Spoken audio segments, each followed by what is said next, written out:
Hello दोस्तों, एक बार फिर से स्वागत है आपका easy to learn YouTube channel में। ये हमारी एडवांस एक्सेल की वीडियो नंबर 7 का पार्ट 2 है। क्योंकि जब हम पार्ट 7 बना रहे थे और हम पिवट टेबल्स के ऑप्शंस के बारे में सीख रहे थे तो वीडियो बहुत ही लंबी हो गई थी, इसलिए हम लेकर आए हैं उसका पार्ट 2। पिछली वीडियो में हम field settings, right click menu, इनके बारे में सीख रहे थे और वीडियो काफ़ी लॉन्ग हो गई थी। आज की वीडियो में हम इस वीडियो के टॉपिक को कंटिन्यू करेंगे और सीखेंगे क्या क्या ऑप्शन और मेन्यूज हमारे रिमेनिंग है पिवट टेबल से रिलेटेड। चलते अपनी कंप्यूटर स्क्रीन पर, शुरू करते हैं आज का वीडियो। तो ये आ गए हम अपनी कंप्यूटर स्क्रीन पर। अगर आप इस वीडियो को डायरेक्टली देख रहे हैं तो मैं आपसे रिक्वेस्ट करूंगा आप इस सीरीज की पुरानी 6 वीडियो को देख लें ताकि आपको टॉपिक पूरी तरह समझ में आ जाए कि हम पिवट टेबल के किन किन एस्पेक्ट के बारे में बात कर चुके हैं, कौन कौन से फीचर्स को हमने सीख लिया है और हम क्यों आज की इस वीडियो में क्लिक मेन्यू के बारे में बात कर रहे हैं। ठीक है, तो चलते शुरू करते हैं। लास्ट वीडियो में जब हमने क्या राइट क्लिक मेन्यू को सीखा था तो राइट क्लिक में हमारे पास जितने भी ऑप्शन आते थे हमने सारे ही ऑप्शन को 1 बाय 1 गो थ्रू किया था और सीखा था। ठीक है, जिसमें हमने फील्ड सेटिंग को भी इन डेप्थली सीखा था। अगर मैं बात करूं आज कि जब हमने रो लेवल पर राइट क्लिक किया तो हमारे पास कुछ ऐसे मेन्यू आते हैं। एग्जांपल के लिए मैं इसकी क्या करता हूं, एक कॉपी बना के रख लेता हूं ताकि हमें याद रहे कि क्या क्या ऑप्शन थे और क्या क्या ऑप्शन। इसे मैं यहाँ पेश कर देता हूं, थोड़ा सा छोटा कर देता हूं। आप देखेंगे जब हमने रो लेवल्स पे राइट क्लिक किया तो कुछ ये मेन्यूज हमें देखने को मिले। अब अगर मैं कॉलम लेवल पे राइट क्लिक करता हूं तो आपको लगेगा यहाँ पे हमारे पास ऑप्शन या तो चेंज हो गए हैं या तो कम हो गए हैं, बट एक्चुअल में ये कॉलम लेवल है ही नहीं। अगर आप गौर करेंगे तो हमने कॉलम में अभी तक कोई वैल्यू डाली ही नहीं है। ठीक है, जब हमने रोज में वैल्यू डाली थी तो वो हमारे रो लेवल्स में कन्वर्ट हो गए, बट अगर हमने कॉलम्स में अभी तक कोई फील्ड को इंसर्ट करा ही नहीं है, बल्कि जो आप ये देख रहे हैं ये है ऑटो जनरेटेड कॉलम नेम जो कि इस रो आईडी को काउंट कर रहा है। तो अगर मैं जैसे ही कॉलम लेवल में कोई वैल्यू इंसर्ट करता हूं, एग्जांपल के लिए मैं सेगमेंट को इंसर्ट करता हूं, आप देखेंगे जैसे ही मैंने सेगमेंट को इंसर्ट किया हमारे पास यहाँ कॉलम लेवल के नाम से एक फिल्टर आ गया। साथ में हमारे पास कॉलम के अंदर की जितनी भी वैल्यूज हैं वो हमारे पास यूनिकली यहाँ प्रेजेंट हो गई। ठीक उसी तरह जिस तरह हमारे पास रो लेवल्स में भी यूनिक वैल्यू आती है। ठीक है, एग्जांपल के लिए क्या करता हूं, यहां पर भी मैं शिप मोड को ही इंसर्ट कर देता हूं। अब अगर मैं किसी भी कॉलम लेवल पे राइट क्लिक करूंगा और अगर मैं इसका स्क्रीनशॉट लेकर आपको साइड बाय साइड रख के दिखाऊं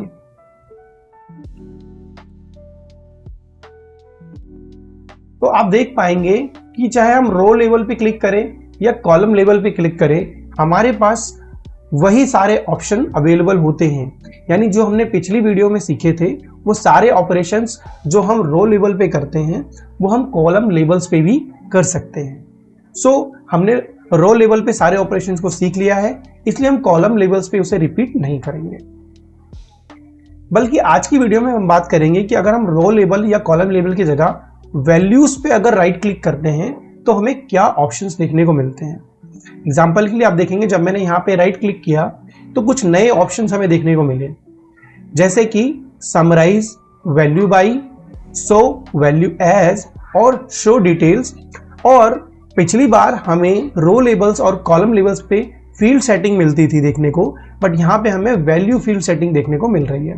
और बाकी सारे ही ऑप्शन हमारे नॉर्मल ऑप्शन है जो हमने पहले से सीख लिए। तो आइए एक एक करके इनको सीखते हैं।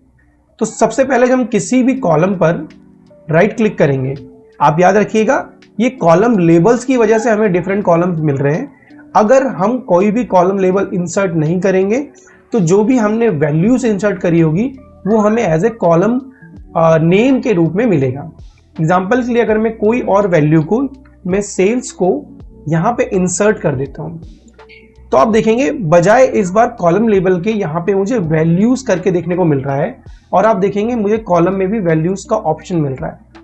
ठीक है, तो हमने इसके बारे में पहले सीख लिया था। तो अभी क्या है, हमारे पास कॉलम लेबल नहीं है, केवल वैल्यूज है। और जब भी हम वैल्यूज पे राइट क्लिक करेंगे तो हमारे पास जो ऑप्शन आएगा वो हमारा नंबर फॉर्मेट का आएगा। ठीक है, अगर आप देखेंगे मैं यहाँ जब क्लिक करता हूँ तो यहाँ सिर्फ फॉर्मेट सेल का ऑप्शन है बट यहां पर हमारे पास जब हम वैल्यूज पे क्लिक करते हैं राइट क्लिक, तो हमें नंबर फॉर्मेट का ऑप्शन आता है। अब मैं नंबर फॉर्मेट पे जैसे ही क्लिक करूंगा तो आप देखेंगे यहां पे केवल नंबर्स का ही टैब है, बाकी कोई भी टैब नहीं है। वो इसलिए कि जब भी हम एक्सेल में कोई नंबरिक कॉलम इंसर्ट करते हैं तो उसके अंडरलाइन कॉलम की जो भी फॉर्मेटिंग होगी वो यहाँ पे अप्लाई नहीं होती है। यहाँ पे उसको जर्नल कैटेगरी में ही सेट कर दिया जाता है। एग्जाम्पल के लिए मैं आपको दिखाऊं, अगर मैं डेटा में जाके सेल्स कॉलम में जाके सारे ही डेसिमल पॉइंट्स को रिमूव कर देता हूं और इसकी जो सेटिंग है इसमें मैं यूज 1000 सेपरेटर को भी क्लिक कर देके ओके कर देता हूं। मैं पिवट टेबल पे आता हूं, मैं रिफ्रेश करूंगा तो आप देखेंगे यहाँ पे कोई भी चेंजेस नहीं आया। इसका मतलब ये है कि जब भी हम कोई भी फॉर्मेटिंग अपने डेटा पे अप्लाई करेंगे तो वो पिवट टेबल की वैल्यू फील्ड पर डायरेक्ट अप्लाई नहीं होता है। इसको सेट करने के लिए बहुत से लोग क्या करते हैं, सेल वैल्यू में भी जाकर इसको सेट कर देते हैं। पर आप देखेंगे जब मैं सेल वैल्यू पे क्लिक करके नंबर्स को सेट करता हूं तो केवल उस अंडरलाइन सेल की ही फॉर्मेटिंग चेंज होती है, ना कि सारे डेटा की। सो मैं कंट्रोल जेड कर देता हूं और जो बेस्ट प्रैक्टिस होती है पिवट टेबल में वो ये होती है कि हम वैल्यू फील्ड पर राइट क्लिक करें, नंबर फॉर्मेट में जाएं और नंबर फॉर्मेट में जाकर जो भी नंबर का फॉर्मेट हमें सिलेक्ट करना है, जैसे हम डेसिमल पॉइंट्स को रिमूव कर रहे हैं, यूज 1000 सेपरेटर को सिलेक्ट कर रहे हैं और ओके प्रेस कर रहे हैं। तो आप देखेंगे जब मैंने इस ऑप्शन को नंबर फॉर्मेट वाले ऑप्शन को सिलेक्ट किया है तो वो जो फॉर्मेटिंग है वो सारे ही कॉलम की वैल्यूज पर अप्लाई हो गई। अब अगर मैं काउंट ऑफ रो आईडी पे क्लिक करके नंबर फॉर्मेट पे क्लिक करता हूं और इसके नंबर फॉर्मेट को भी मैं नंबर में सेट करके 1000 सेपरेटर सेलेक्ट करके डेसिमल पॉइंट को रिमूव करके ओके करता हूं तो यहां पर भी ये क्लियरली अप्लाई हो गई। और ये केवल उस वैल्यू पे अप्लाई नहीं होगी बल्कि उसकी ग्रैंड टोटल और सब टोटल्स पे भी अप्लाई हो जाएगी। एग्जाम्पल के लिए अगर मैं कोई एक फील्ड सब टोटल के लिए ऐड कर दूं, मैं सब कैटेगरी कॉलम को ही इंसर्ट कर देता हूं। ठीक है, आप देखेंगे कि जो भी फॉर्मेटिंग हमने अप्लाई की थी वो हमारे सब कैटेगरी पर भी और ग्रैंड टोटल पे भी अप्लाइड है। सो बेस्ट प्रैक्टिस ये रहती है कि हम हमेशा राइट क्लिक करके ही सेटिंग करें। मैं फिर से राइट क्लिक करता हूं तो अब देखेंगे अगला ऑप्शन हमें जो देखने को मिलता है वो है शॉर्ट, और ये वाला शॉर्ट हमारा केवल नंबरिक वैल्यू देता है, शॉर्ट स्मॉलेस्ट टू लार्जेस्ट और शॉर्ट लार्जेस्ट टू स्मॉलेस्ट। जबकि अगर हम वैल्यू फील्ड पे क्लिक करते हैं तो हमारे पास शॉर्ट में A to Z का ऑप्शन आता है, क्योंकि रो लेवल में जो भी वैल्यू हम इंसर्ट करते हैं वो किसी न किसी प्रोडक्ट के या डिटेल के नाम होते हैं, तो नाम्स को हम A to Z he sort करते हैं। ठीक है, तो आते हैं वैल्यू पे, राइट क्लिक करते हैं। अब अगला ऑप्शन हमें मिलेगा रिमूव सम ऑफ सेल्स। ये वही ऑप्शन है कि जिस तरह से हम राइट क्लिक करके रिमूव कैटेगरी करते थे उसी तरह रिमूव सम ऑफ सेल्स को हम रिमूव कर सकते हैं। तो मैं जैसे यहाँ से रिमूव करता हूँ तो आप देखेंगे यहाँ कैटेगरी रिमूव होगी। तो सबसे इंपॉर्टेंट ऑप्शन हमारे पास आता है समराइज वैल्यू बाय।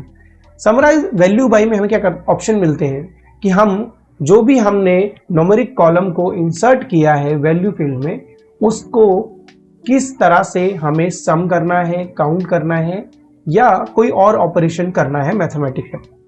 तो एग्जांपल के लिए जब भी हम किसी न्यूमेरिक फील्ड को इंसर्ट करेंगे सो उसका जो डिफॉल्ट ऑपरेशन रहेगा वो हमेशा सम रहेगा, अनटिल अनलेस उस कॉलम में कोई अल्फाबेट ना हो।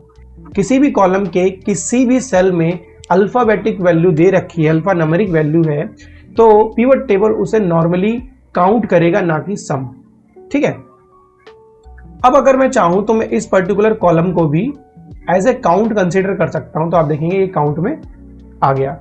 हालांकि हमें जब काउंट करते हैं तो हमें ये ध्यान रखने वाली बात होनी चाहिए कि जब भी हम पिवट टेबल पे काउंट करते हैं किसी नंबर कॉलम में, अगर उसमें कोई वैल्यू ब्लैंक है तो पिवट टेबल उसको काउंट नहीं करता है, यानी सीधे शब्दों में बात करें तो पिवट टेबल ब्लैंक रोज को काउंट नहीं करता है। ठीक है, तो जब भी आप काउंट करें पिवट टेबल में तो ध्यान रखें कि आपके डेटा में जिस कॉलम से आप काउंट कर रहे हैं उसमें कोई ब्लैंक रो ना हो। मैं राइट क्लिक करता हूं। अब आप देखेंगे इसमें काउंट के अलावा एक एवरेज का भी ऑप्शन है। जब मैं एवरेज करूंगा तो मुझे यहां पर एवरेज सेल्स का भी ऑप्शन आ जाएगा, मैक्सिमम सेल्स का ऑप्शन आ जाएगा। तो मैं एक काम करता हूं, एक एक करके सारे ही ऑप्शन को यहां पर इंसर्ट करता हूं। तो सबसे पहले हमारे पास सेल्स आ गया, मैं वापस से सेल्स को दोबारा से इंसर्ट करता हूं और इस बार इसको राइट क्लिक करके show value as count sales को सिलेक्ट करके तो वैल्यू एज एवरेज, सेल्स को फिर से सिलेक्ट करते हैं तो वैल्यू एज मैक्स,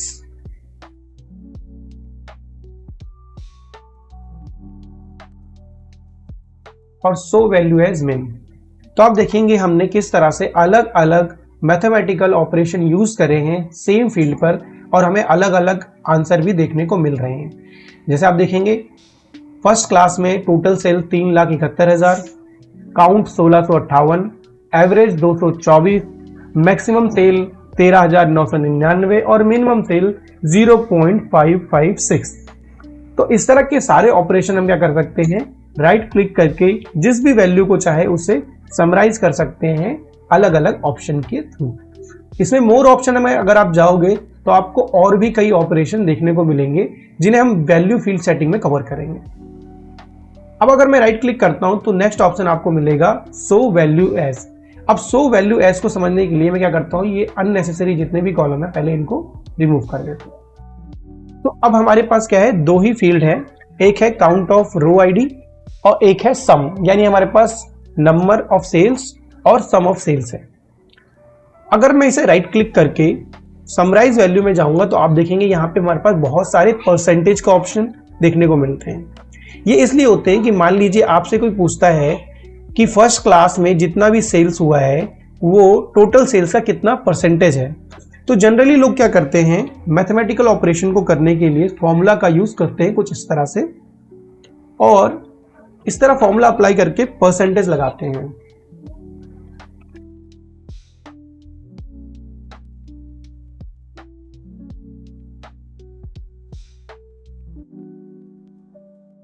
तो आप देखेंगे किस तरह से फॉर्मूला का यूज करके यहां पे हमने परसेंटेज को कैलकुलेट किया है। तो अगर मुझे ये सेम ऑपरेशन करना हो तो मुझे पिवट टेबल पे राइट क्लिक करना है, शो वैल्यू एज में परसेंटेज ऑफ ग्रैंड टोटल पे क्लिक करना है। तो आप देखेंगे सेम आंसर जो मुझे यहां पर अचीव किया था फॉर्मूला के थ्रू, यहां हम विदाउट फॉर्मूला अचीव कर पा रहे हैं। ठीक है, मैं एक बार फिर से अब सेल्स को इंसर्ट करता हूं। अब अगर हम दूसरे ऑप्शन में जाएं तो show value as column total की बात हो रही है। अब अगर मैं कॉलम टोटल करूंगा तो आप देखेंगे यहां पर कुछ भी डिफरेंस देखने को नहीं मिल रहा है। ठीक है, इसको समझने के लिए हमें क्या करना पड़ेगा, एक सब कैटेगरी को इंसर्ट करना पड़ेगा। तो मैं क्या करता हूं, यहां पर शिफ्ट मोड के नीचे मैं ऐड कर देता हूं कैटेगरी को। ठीक है, और मैं कॉलम लेवल में ऐड कर लेता हूं सेगमेंट। ठीक, और मैं क्या करता हूं, एक सेल्स को, एक काम करते हैं कैटेगरी को यहां से रिमूव कर देते हैं। ठीक है, तो अभी आप देखेंगे हमने क्या करा, यहां पे सेगमेंट को इंसर्ट कर दिया है। तो अब रो आईडी पर भी यहां पे वैल्यू आ रही है, तो हम इसे रिमूव कर देते हैं ताकि हम क्लियरली समझ सकें। ठीक है, तो हमने अभी सम ऑफ सेल्स निकाला था और यहां पे हमें जो वैल्यू देखने को मिल रही थी वो हमें देखने को मिल रही है परसेंटेज ऑफ ग्रैंड टोटल। तो आप देखेंगे यहां पे ग्रैंड टोटल का परसेंटेज है। ठीक है, जबकि यहां पे आप देखेंगे तो यहां पे वैल्यू हमें देखनी रही है परसेंटेज ऑफ कॉलम टोटल। तो आप गौर करेंगे तो यहां पर देखिए वैल्यू जो है वो कॉलम की 100 आ रही है। ठीक है, ये देख रहे हैं कॉलम की वैल्यू 100 है, जबकि यहां पे कॉलम की वैल्यू क्या हो गई, 50, 30 और 18 हो गई। यानी अगर मैं इनको सम करूंगा तो 100 है। तो यानी जब हम परसेंटेज ऑफ ग्रैंड टोटल पे सेलेक्ट करते हैं तो वो ग्रैंड टोटल क्या करता है कि जो भी हमारा टोटल सेल्स यहां पर आ रहा है वो उसको 100% मान के यहां पर इस वैल्यू को कंसीडर करता है। एग्जांपल के लिए हम क्या करते हैं, इस वैल्यू को एक बार यहां कॉपी पेस्ट कर देते हैं और यहां से हम इसको वापस से नो कैलकुलेशन कर देते हैं। अब अगर मुझे ये सेम आंसर अचीव करना है तो मुझे क्या करना होगा, जो भी वैल्यू उस कॉलम की थी उसे सिलेक्ट करके ग्रैंड टोटल से डिवाइड करना होगा। जब भी मैं ग्रैंड टोटल से डिवाइड करूंगा और परसेंटेज पे क्लिक करूंगा, ठीक है, मैं इसका डेसिमल पॉइंट बढ़ा देता हूं, तो आप देखेंगे कि ये जो परसेंटेज आ रहा है वो डिवाइड करके आ रहा है ग्रैंड टोटल से। तो जब हमारे पास केवल एक ही कॉलम था तो इन दोनों कॉलम में कोई डिफरेंस नहीं आ रहा था। हालांकि जब हमने क्या किया, कॉलम लेबल्स को इंसर्ट कर दिया तो अब क्या है, अलग अलग कॉलम की जो वैल्यू हो गई परसेंटेज ऑफ ग्रैंड टोटल वो डिफरेंट हो गई। यानी टोटल जितनी भी सेल हुई है उसमें से फर्स्ट क्लास की कंज्यूमर सेक्शन में जो सेल्स है वो है 7.54%, जबकि कंज्यूमर कैटेगरी में जितनी भी सेल हुई है उसमें से फर्स्ट क्लास का कंट्रीब्यूशन है 14.71। तो आपने देखा ये दोनों ही किस तरह से डिफरेंस क्रिएट कर रहे हैं। अब मैं क्या करता हूँ, यहाँ से इसको रिमूव कर देता हूँ। एक काम करता हूँ, मैं ग्रैंड टोटल को रिमूव कर देता हूँ और ये हमारा कॉलम टोटल है, इसे मैं ऐसे ही रहने देता हूँ। ठीक है, नेक्स्ट ऑप्शन में जाऊंगा तो आप देखेंगे सो वैल्यू एज में अगला ऑप्शन है रो परसेंटेज ऑफ रो टोटल। अब रो टोटल में आप देखेंगे हमारा जो 100% आ गया वो क्या हो गया, राइट साइड में आ गया है। यानी फर्स्ट क्लास में जितनी भी सेल हुई है उसमें से कंज्यूमर का परसेंटेज कितना हो गया, 46%। ठीक है, अगर मैं फिर से वापस से सेल्स को इंसर्ट कर दूं और आपको इसे कंपेयर कराऊं, या एक काम करता हूं, एक और टेबल बना लेता हूं तो आपको क्लियरली दिखेगा। ठीक है, यहां पे मैं राइट क्लिक करके इसको परसेंटेज ऑफ कॉलम टोटल कर देता हूं। तो अगर आप देखेंगे तो यहां पर जो बात हो रही है कि फर्स्ट क्लास की टोटल की बात नहीं हो रही है, बल्कि बात हो रही है कंज्यूमर सेक्शन की, कि कंज्यूमर सेक्शन में जितना भी सेल्स हुआ है उसमें से फर्स्ट क्लास कितना है, और यहां बात हो रही है कि फर्स्ट क्लास में जितना भी सेल्स हुआ है उसमें कंज्यूमर सेक्शन कितना है। तो अगर आपको रो वाइज टोटल करके उसमें से परसेंटेज निकालना है तो आप ऑप्शन चूज करेंगे show value as percentage of row total. अगर आपको कॉलम वाइज टोटल करके परसेंटेज निकालना है तो आप सेलेक्ट करेंगे परसेंटेज ऑफ कॉलम टोटल। मैं नीचे वाले ऑप्शन को हटा देता हूं। नेक्स्ट ऑप्शन हम सेलेक्ट करेंगे जो कि है परसेंटेज ऑफ। अब ये ऑप्शन हमें बहुत फ्लेक्सिबिलिटी देता है। जैसे ही मैं इस पर क्लिक करूंगा तो आप देखेंगे यहां पर मुझसे पूछ रहा है कि मुझे परसेंटेज किसके बेस पे चाहिए। अब बेस फील्ड में क्या चाहिए, मैंने सेलेक्ट कर लिए यहाँ पर सिप मोड। अब देखेंगे मेरे पास सिप मोड यहाँ पर है और यहाँ पे सेगमेंट है, तो या तो मैं सिप मोड या तो मैं सेगमेंट के हिसाब से निकाल सकता हूँ वैल्यूज को। जब मैं सिप मोड पे क्लिक करता हूँ तो मेरे पास ये सारे ऑप्शन है कि मैं कोई एक कैटेगरी को इसमें से सिलेक्ट कर सकता हूँ रो लेवल में से, या अगर मैं सेगमेंट को सिलेक्ट करता हूँ तो मैं कॉलम लेवल्स में से कोई भी एक कैटेगरी को सिलेक्ट कर सकता हूँ। जैसे मैंने कंज्यूमर सेलेक्ट कर लिया तो मैं कह रहा हूँ कि बेस फील्ड मेरा सेगमेंट है, उसमें से कंज्यूमर ओनली। अब मैं ओके करूंगा तो आप देखें कंज्यूमर मेरा 100% हो गया। ठीक है, और बाकी सारे क्या है, फील्ड उसके अकॉर्डिंगली चेंज हो गए हैं। तो अगर आप देखेंगे तो यहाँ पे जो टोटल है वो सेव केवल कंज्यूमर का है, बट ऐसी वैल्यू हम क्यों चाहेंगे, तो इसके लिए मैं क्या करूंगा, एक बार फिर से यहाँ पे कैटेगरी कॉलम को रो लेवल में इंसर्ट कर दूंगा।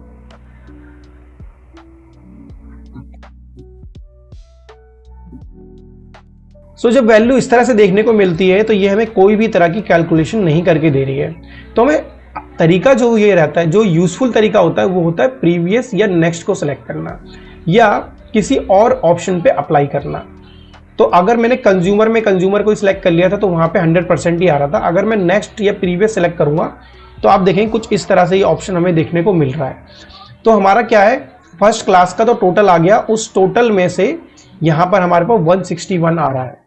ठीक है, और यहाँ 164 आ रहा है और यहाँ पर 164 आ रहा है। अब ये जो वैल्यूज आई हैं इनको हम अचीव करते हैं नॉर्मल कैलकुलेशन से, ताकि हमें समझ में आए कि हमने इसे कैसे अचीव किया। तो मैं राइट क्लिक करता हूँ, show value is no calculation करता हूँ। ठीक है, तो ये हमारी नॉर्मल वैल्यू आ गई। अब हम देखना चाहते हैं कि जो हमारा टोटल ग्रैंड टोटल है, ठीक है, उसमें से कैटेगरी वाइज कैसे चेंज हुआ है। तो हमने यहाँ पे सिलेक्ट किया है परसेंटेज ऑफ में सेगमेंट का नेक्स्ट आइटम। तो सेगमेंट हमारा क्या है, कॉलम लेवल है, तो यानी कॉलम लेवल का नेक्स्ट आइटम कितना है। मैं क्या करता हूं, यहाँ पर कंज्यूमर में से सेगमेंट को, पहले सेगमेंट को सिलेक्ट करता हूं, डिवाइड करता हूं कॉर्पोरेट से, एंटर प्रेस करता हूं। ठीक है, और इसे जैसे ही मैं परसेंटेज में कन्वर्ट करूंगा तो आप देखेंगे कि यहाँ पर पिवट टेबल ने क्या किया है कि ये जो भी वैल्यू कंज्यूमर कॉलम के फर्स्ट क्लास में थी उसको उसके नेक्स्ट आइटम से डिवाइड कर दिया। अगर मैं इस वैल्यू को कॉपी करके आगे पेश करूंगा तो आप देखेंगे अब यहाँ पे क्या हुआ कि जो भी कॉर्पोरेट की वैल्यू थी उसको होम ऑफिस से कंपेयर करके मल्टीप्लाई किया। जैसे हम होम ऑफिस पे जाते हैं तो उसके बाद हमारे पास कैलकुलेट करने के लिए आगे कोई वैल्यू नहीं है, इसलिए यहाँ पे 100 आ रहा है। आप सोच रहे होंगे इसने ग्रैंड टोटल से क्यों नहीं किया, तो ग्रैंड टोटल हमारा इसका पार्ट नहीं होता। अगर मैं इसे रिमूव कर दूं ग्रैंड टोटल को तब भी यहाँ पे देखें कोई फर्क नहीं पड़ेगा। ठीक है, तो भी कोई फर्क नहीं पड़ता। तो ग्रैंड टोटल कंसिडर नहीं हो रहा है यहाँ पर नेक्स्ट से। सेम इसी तरह अगर मैं राइट क्लिक करके परसेंटेज ऑफ में प्रीवियस कर देता तो ये कैलकुलेशन सेम रिवर्स हो जाती। यानी इस बार क्या होगा, जो भी वैल्यू है होम ऑफिस की, ठीक है, डिवाइड बाई कॉर्पोरेट हो जाएगी और आप देखेंगे 85 आ गया, यहाँ 62 आ गया और यहाँ पे फिर से हमारा वैल्यू एरर है क्योंकि इसके प्रीवियस में कोई वैल्यू नहीं है तो उसे हम 100% कंसीडर कर रहे हैं। तो इस तरह से हम परसेंटेज ऑफ को सिलेक्ट करते हैं। नेक्स्ट ऑप्शन हमारे पास है percentage of parent row total. So जब हमने रो टोटल को देखा था, मैं इसे रिमूव कर देता हूं।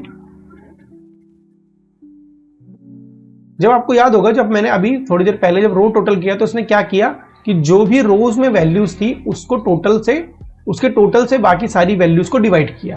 ठीक है, अगर मैं इस कंडीशन पे अभी percentage of parent row total करूंगा तो आप देखेंगे यहां पे कुछ चेंज हो गया। जबकि रो टोटल में हमारा 100% वैल्यूज यहां आ रहा था, अब हमारा परसेंट में हमारे पास 100% यहां पे आ रहा है। तो ये फर्क हुआ कैसे, इसको समझने के लिए हम क्या करते हैं, कैटेगरी कॉलम को मैं क्या करता हूं, रो लेवल में इंसर्ट करता हूं। रो लेवल में इंसर्ट करने के बाद पहले मैं क्या करता हूं, यहां पर आपको परसेंटेज ऑफ रो टोटल लगाता हूं। जब आप देखते हैं परसेंटेज ऑफ रो टोटल तो सारे टोटल्स मेरे ग्रैंड टोटल के 100% है और इनसे ही सारी वैल्यू को जनरेट किया गया है। पर जैसे ही मैं राइट क्लिक करके show value parent row total करता हूं तो आप देखेंगे यहां पर कोई भी 100% नहीं है और 100% सारी वैल्यू ही हो गई। तो हमने क्या किया है कि पेरेंट रो टोटल को हमने कंसीडर किया है। तो यानी ये 33 आया कैसे, इसे समझाने के लिए मैं आप क्या करता हूं, इस टेबल को यहां पे कॉपी पेस्ट करता हूं और यहां से इसको नॉर्मल कैलकुलेशन कर देता हूं। सो हमें अचीव करना है इस वाली लाइन को कि इसमें जो वैल्यू है वो कैसे आई है। तो हमें क्या करना है, 57 को सिलेक्ट करना है, ठीक है, और इसको डिवाइड करना है रो टोटल से, यानी इस रो का टोटल कितना है उससे डिवाइड करना है पेरेंट रो। तो यानी ये हमारा फर्नीचर है, इसकी पेरेंट रो ये है और इसका टोटल कितना है, ठीक है। तो पेरेंट रो हमारी ये है और इसका टोटल कितना है उससे डिवाइड करना है। सो मैंने इस वैल्यू को सिलेक्ट किया और डिवाइड बाई करूंगा इसी की अपर वैल्यू से, ठीक है, ना कि सारी वैल्यू से सिलेक्ट करके करूंगा। तो आप देखेंगे यहाँ पे परसेंटेज में करता हूं तो मुझे ये वैल्यू अचीव हो गई। यानी यहाँ पे हो क्या रहा है, आप देखेंगे कि ये जितनी भी वैल्यू इनका टोटल हमेशा 100 आएगा। जो भी हम कैटेगरी यूज कर रहे हैं उसका जो पेरेंट कैटेगरी है उसका टोटल, यानी देखिए ये जो कैटेगरी थी इसका जो टोटल ऑफ रो आएगा, ठीक है, पेरेंट रो टोटल। यानी अगर मैं कहूं ये मेरा चाइल्ड है और इसका रो का टोटल क्या होगा, ये मेरा एक चाइल्ड है और इसका रो का टोटल क्या होगा, ये। तो ये रो टोटल ऐसे देखा जा रहा है, ठीक है, ये एक चाइल्ड है और इसका पेरेंट हो गया ये, तो इसका टोटल कितना आ रहा है वो देखा जाएगा, ठीक है। अब अगर मैं राइट क्लिक करता हूं और show value as parent column total करता हूं तो आप देखेंगे नंबर्स हमारे पास चेंज हो गए। तो अब यहां पे क्या हो रहा है कि जो भी वैल्यू मैं ऐसे देख रहा हूं उसको ऐसे नहीं कैलकुलेट किया जाएगा, उसको कैलकुलेट किया जाएगा लेफ्ट से राइट, ठीक है। अब देखेंगे ये तो सेम वैल्यू आ गई जो हमने वैल्यू ऑफ रो टोटल किया था। अब देखेंगे बिल्कुल सेम वैल्यू वही है, रो टोटल और पेरेंट कॉलम टोटल, क्योंकि अभी तक हमारे पास इस पर्टिकुलर कॉलम में कोई पेरेंट है ही नहीं, तो मुझे यहाँ पेरेंट ऐड करना पड़ेगा। तो मैं इसे क्या करता हूँ, डिलीट करता हूँ और इस बार मैं कैटेगरी को मूव कर देता हूं ऊपर,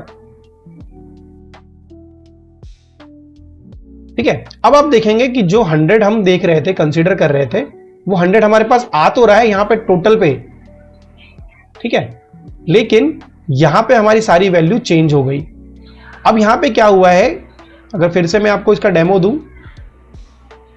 इसको सिलेक्ट करते हैं, थोड़ा सा जूम आउट कर देता हूं और शो वैल्यू एज नन कर देता हूं।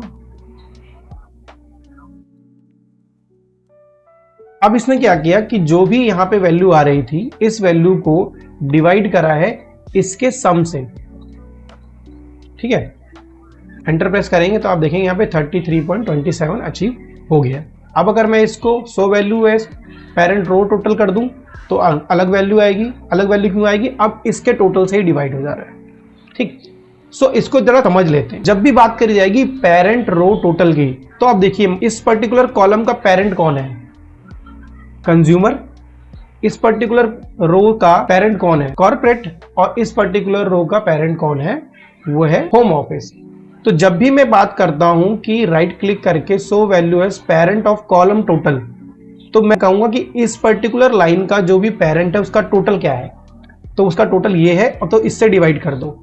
ठीक है, तो मैं क्या करता हूँ, एक काम करता हूँ, यहीं के यहीं आपको इसका एक चाइल्ड और बना देता हूँ रो लेवल का, और रो लेवल का चाइल्ड बना देता हूँ मैं प्रोडक्ट को, रीजन को डाल देता हूँ, काम करता हूँ, हाँ रीजन को डाल देते हैं यहाँ पर।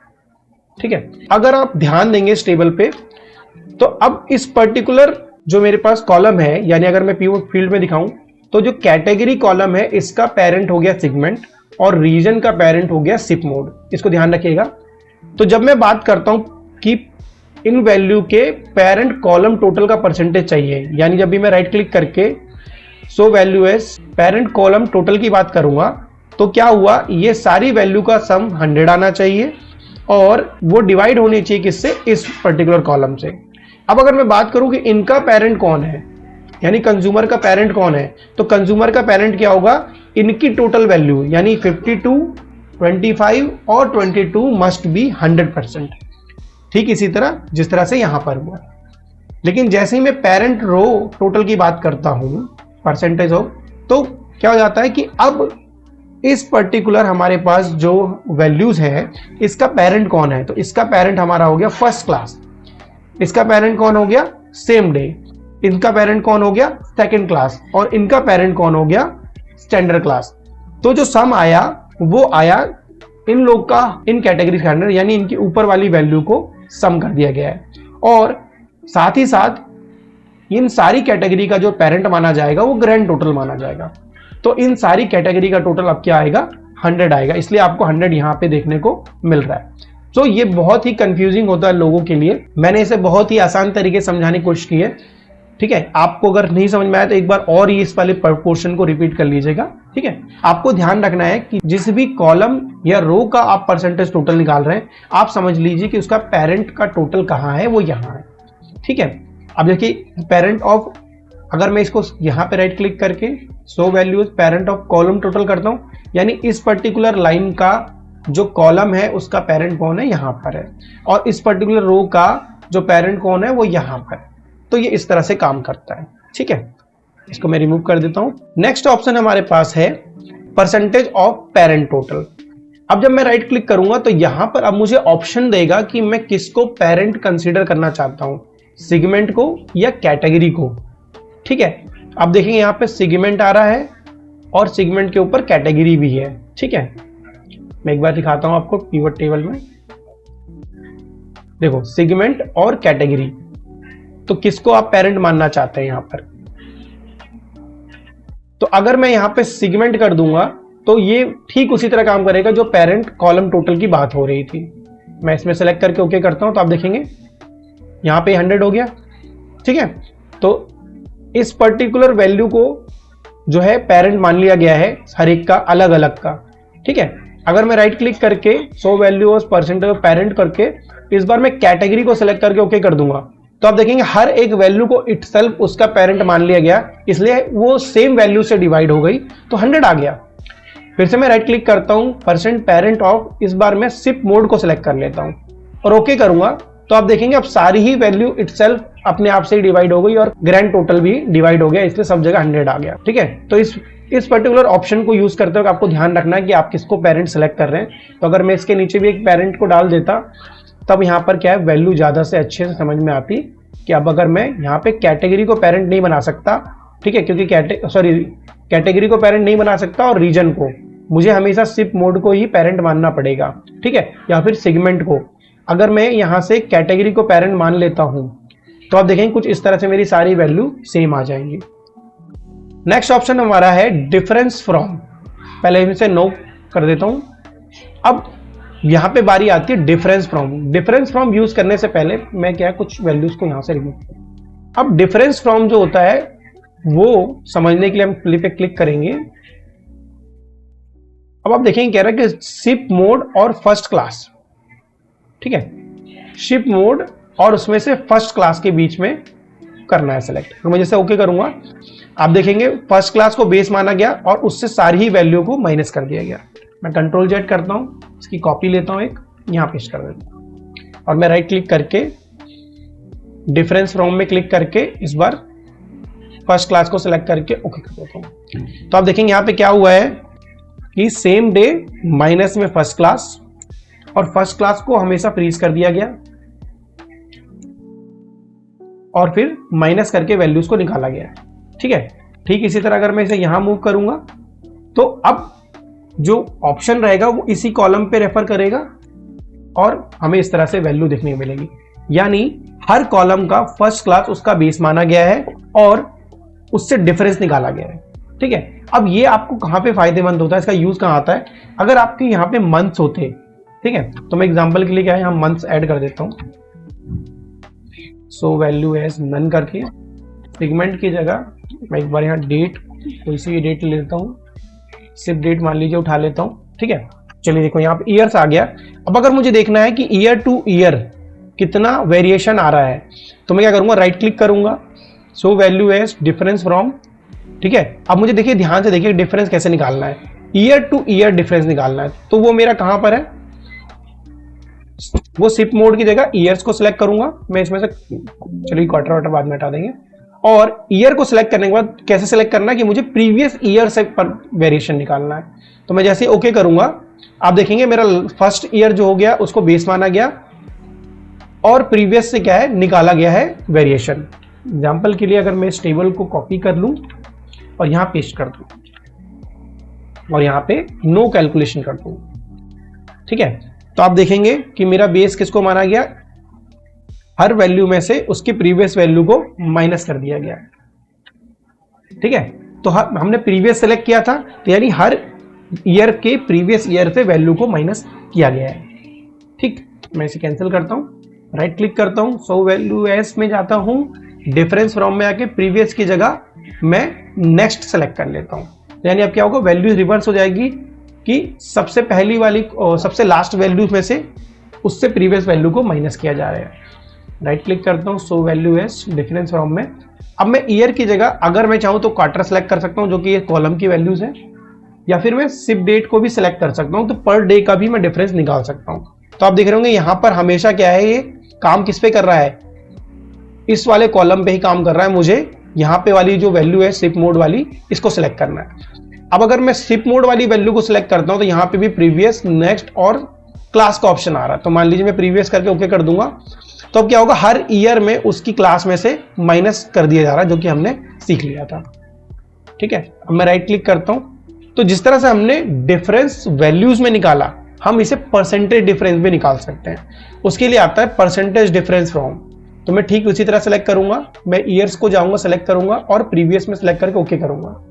तो आप देखेंगे हर ईयर में से कितनी ग्रोथ हुई है वो हमें यहाँ पे देखने को मिल रही है कि पहले 60,000 था, 60,000 से 75,000 हुआ, 25% ग्रोथ, 75,000 से 86,000 हो गया, तो यहाँ पे 14% ग्रोथ हुई। फिर उसके बाद 1,48,000 हो गया तो 71% ग्रोथ हुई, और इसके बाद जीरो था तो इसलिए यहाँ पर नल आ रहा है, एरर आ रहा है। ठीक है, तो इस तरह से हम परसेंटेज डिफरेंट भी इसमें निकाल सकते हैं। अगले ऑप्शन को समझाने के लिए मैं इसको रिमूव कर देता हूं और मैं यहाँ कुछ ज्यादा वैल्यू को लेना चाहूंगा, तो मैं सब कैटेगरीज को सिलेक्ट करना। ठीक है, सब कैटेगरीज आ गई, राइट क्लिक करता हूं, सो वैल्यू पे आता हूं, तो आप देखेंगे रनिंग टोटल की बात हो रही है। अब रनिंग टोटल भी मोस्टली हमारा डेट्स पे काम करता है, तो मैं क्या करता हूँ, सब कैटेगरी हटा के यहाँ कोई भी एक डेट इंसर्ट कर देता हूँ, शिफ्ट डेट, और मैं इसे क्या करता हूँ, अभी ऐसे रहने देता हूँ। अब मैं जानना चाहता हूँ कि ईयर ऑन ईयर मेरी सेल जो 22,000 तक पहुंची है वो कैसे चेंज हुई है। ठीक है, इसका तरीका ये होता है कि हमारी फर्स्ट वैल्यू सेम रहती है, सेकंड वैल्यू में क्या होता है, अपर वाली वैल्यू प्लस में नेक्स्ट ईयर वाली वैल्यू को सिलेक्ट करके जब हम एंड तक आएंगे तो लास्ट ईयर में हमारी जो वैल्यू भली कम थी पर वो मेरी क्युमुलेटिव वैल्यू होगी। इसे रनिंग टोटल और क्युमुलेटिव टोटल भी कहते हैं। अब ये सेम चीज अचीव करने के मुझे क्या करना है, राइट क्लिक करना है, वैल्यू फील्ड सेटिंग में जाना है और रनिंग टोटल इन करके ईयर्स को सिलेक्ट करके ओके कर देना है। तो आप देखेंगे वही सेम वैल्यू जो मैंने यहाँ अचीव करी थी वो यहाँ पर आ गई और ग्रैंड टोटल यहाँ पे अब एग्जिस्ट नहीं कर रहा है। ठीक है, मैं कंट्रोल जेड करता हूँ, राइट क्लिक करता हूँ, फिर से रनिंग टोटल में जाता हूँ। तो जैसे हमने ऑप्शन पिछली बार सिलेक्ट किया था, मैं चाहे तो क्वार्टरली भी सिलेक्ट करके ओके कर सकता हूँ। तो क्वार्टरली को जैसे ही मैं ऑन करूंगा तभी मुझे देखने को मिलेगा। तो आप देखें जैसे जैसे मैंने ओपन करते जा रहा हूँ तो आप देख रहे हैं यहाँ से यहाँ तक का टोटल आ गया। ठीक है, तो हर क्वार्टर का एक रनिंग टोटल यहाँ पर जनरेट हो गया है कि किस तरह से इंक्रीज और डिक्रीज हुए हैं। मैं इनको डेसिमल पॉइंट्स को रिमूव कर देता हूँ ताकि आपको क्लियरली नंबर देखने को मिले। ठीक है, तो इस तरह से क्या होता है, जब हम पेरेटो चार्ट का इस्तेमाल करते हैं, कंट्रीब्यूशन चार्ट का, जो मैं आपको चार्ट वाले सेक्शन में सिखाऊंगा, तब आपको इसका क्लियर अंडरस्टैंडिंग समझ में आएगा। मैं राइट क्लिक करता हूं, तो जिस तरह हमने रनिंग टोटल निकाला, ठीक उसी तरह हम रनिंग टोटल परसेंटेज भी निकाल सकते हैं, और क्वार्टर्स को सिलेक्ट करके ओके कर दूंगा। तो आप देखेंगे क्वार्टर 4 में जो वैल्यू थी वो किस तरह से इंक्रीज हुई है। पहले 14%, फिर 33, फिर 62, उसके बाद क्वार्टर 4 में जो वैल्यू थी वो हमारी आ गई। तो इस तरह से इंक्रीज और डिक्रीज भी देखा जा सकता है। राइट क्लिक करेंगे, सो वैल्यू है। अब आ रहा है रैंक स्मॉलेस्ट टू लार्जेस्ट। इसके लिए मैं क्या करूंगा, एक नंबरिक कॉलम की जगह, डेट कॉलम की जगह मैं एक अल्फाबेट कॉलम वाले को लूंगा। यानी अब मैं यहां पे कैटेगरी को ऐड करूंगा, सब कैटेगरी, और ये एनए आ रहा है, इसका राइट क्लिक करके पहले तो मैं नो कैलकुलेशन कर दूंगा। ठीक है, अब देखिए ये हमारे पास सारी वैल्यू है और ये अल्फाबेटिकली सॉर्टेड है। अब मैं राइट क्लिक करके जानना चाहता हूं कि इनकी रैंक क्या है। ठीक है, तो मैं 100 वैल्यूज करूंगा और रैंक स्मॉलेस्ट टू लार्जेस्ट पे क्लिक करूंगा। यानी स्मॉलेस्ट मेरा 1 होगा, लार्जेस्ट मेरा लास्ट नंबर होगा। सब कैटेगरी सेलेक्ट करके ओके कर दूंगा। तो आप देखेंगे जो सबसे स्मॉलेस्ट था वो 1 हो गया, और जो सबसे हाईएस्ट है वो हमारा कितना हो गया, इसमें 17 हमारा सबसे हाईएस्ट वैल्यू हो गया। ठीक है, मैं कंट्रोल जेड करके एक बार और सेल्स को इंसर्ट कर देता हूं, और इस पे हम इसको अप्लाई करके देखते हैं।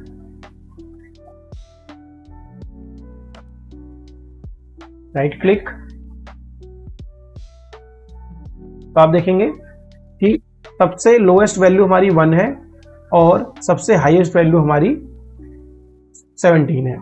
अगर मैं राइट क्लिक करके रैंक लार्जेस्ट टू स्मॉलेस्ट कर दूंगा तो उसका रिवर्स हो जाएगा, सबसे स्मॉलेस्ट वैल्यू हमारी सबसे हाईएस्ट रैंक होगी और सबसे हाईएस्ट वैल्यू हमारी सबसे फर्स्ट रैंक हो जाएगी। इसके बाद ऑप्शन आता है इंडेक्स का। तो जब आप इंडेक्स को सिलेक्ट करते हैं तो आप देखेंगे आपको केवल यहां पर 1 या 1 देखने को मिल रहा है। हालांकि जब आप इसमें कुछ और कॉलम्स को ऐड करेंगे तो आपको कुछ और वैल्यू देखने को मिलेगी जो कि 1 के आसपास ही होगी। ठीक है, बहुत ज़्यादा डिफरेंस नहीं होगा। अगर मैं इसको नंबर में कन्वर्ट करके केवल 2 डिजिट में सेट करूं, ठीक है, और अगर आप देखेंगे इसे, मैं एक बार इसका वैल्यू देख लूँ, सारा ठीक है। तो अगर आप देखेंगे यहाँ पर जो वैल्यूज आ रही हैं 1 और 1 में आ रही हैं। ठीक है, इंडेक्स एक बहुत ही वेग टर्म होता है प्रोपोर्शनेट को चेक करने का। इसके लिए मैं आपको एक गूगल का पेज दिखाता हूँ, क्योंकि काफ़ी मुश्किल है इसको ऐसे समझाना है एक रेलेवेंट डेटा ना होने पर। तो आप देखेंगे गूगल के पेज में क्या लिखा हुआ है, in the context of Excel pivot table index refer to a calculation that normalize value showing their relative importance और significant within the table rather than just row totals और percentage total. तो यानी यहाँ पे क्या कर रहा है, ये एक ही टाइम पर हर एक वैल्यू को उसके रो, उसके कॉलम और उसके ग्रैंड टोटल से डिवाइड करके एक कैलकुलेटेड वैल्यू को जनरेट कर रहा है, जो उसे एक इंडेक्स दे रहा है। ठीक है, अब इस इंडेक्स में होता क्या है कि अगर वैल्यू, अब इस एग्जांपल को अगर पढ़ेंगे, if you are analysing sales data and index value greater than 1 for a particular product in a specific region suggests that region is contributing more to sales of that product than expected based on the overall sales distribution। तो हम क्या करते हैं, इसी को एक बार apply करके देखते हैं। हम एक तरफ रीजन करते हैं, ठीक है, और एक तरफ हम प्रोडक्ट को सिलेक्ट करते हैं। तो हम क्या करेंगे, इसमें क्या करेंगे, इन सब शिफ्ट मोड को हटा देते हैं। अब हमारा एक तरफ प्रोडक्ट आ गया, अब एक तरफ हम रीजन को सिलेक्ट करेंगे। तो अगर आप ध्यान से देखेंगे इस टेबल को, एसेसरीज वाला ऑप्शन है मेरा, उसमें जो सेल्स हुई है, तो आप देखेंगे जो 61,000 की जो सेल है वेस्ट जोन की, वो 1.16 आ रही है। यानी इसका मीनिंग ये बनेगा कि वेस्ट रीजन जो है वो ज़्यादा इंपॉर्टेंस रखता है। ठीक है, और आप देखेंगे बाकी जो वैल्यू कम है या लोअर है वो उसके अकॉर्डिंगली यहाँ पर हमें आंसर मिल रहा है। जैसे आप देखेंगे साउथ की वैल्यू 27,000 है तो उसे 0.96 मिला है, जबकि सेंट्रल की वैल्यू 33,000 है पर उसे 0.93 मिला है, क्योंकि ये सारी वैल्यू कैलकुलेटेड है बेस्ड ऑन टोटल सेल्स की ग्रैंड टोटल से और उसके कॉलम और रो टोटल से भी। ठीक है, यानी जो वेस्ट की जो सिलेक्शन होगी, जो इस पर्टिकुलर सेल को जो इंडेक्स दिया है वो डिवाइड करके दिया है इन वैल्यू से। ठीक है, इसलिए इस वैल्यू को इस तरह से दिया है। तो यानी अगर मैं एक सिंगल टर्म में कहूँगा कि एसेसरीज के लिए वेस्ट ज़्यादा इंपॉर्टेंस है, इसमें हमें सबसे ज़्यादा वैल्यू दे रहा है ईस्ट जोन। तो कुछ इस तरह से इसको डिस्ट्रीब्यूशन को समझा जाता है। हालांकि मैंने इसका बहुत ज़्यादा यूज़ नहीं किया, इसलिए मैं आपको डिटेल में समझा नहीं पा रहा। चलिए अब अपने अगले ऑप्शन की तरफ चलते हैं। ठीक है, जो कि समराइज वैल्यू में आता है मोर ऑप्शंस में। सो मोर ऑप्शन में आपको वही सारे वैल्यूज मिलते हैं जो आपने अभी तक यहाँ पर देखे थे, वो सारे ऑप्शन यहाँ मिलते हैं, बट इसको एक वैल्यू फील्ड सेटिंग के ऑप्शन से दिखाया जाता है। अब हम राइट क्लिक करते हैं, मैं इसको रिमूव कर देता हूं।